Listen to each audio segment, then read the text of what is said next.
Hindi mo naman kailangan ng skill first. You just need the right system.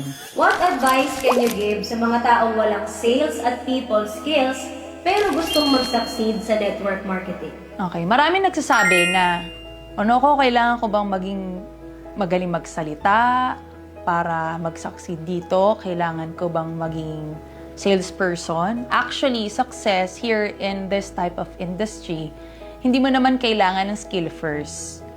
You just need the right system. And most of the time, hindi naman nauna yung confidence mo to do it eh. You just need a guide, you just need a mentor, a community, and syempre, lalong-lalo na dito sa Ascendra, we have the plug-and-play system na susundin mo na lang. Kaya mas magiging madali at mas magkakaroon ka ng direksyon to follow at i-imply ang mga natutunan mo para yung confidence susunod din para gawin mo na yung business. And the rest and the success will follow.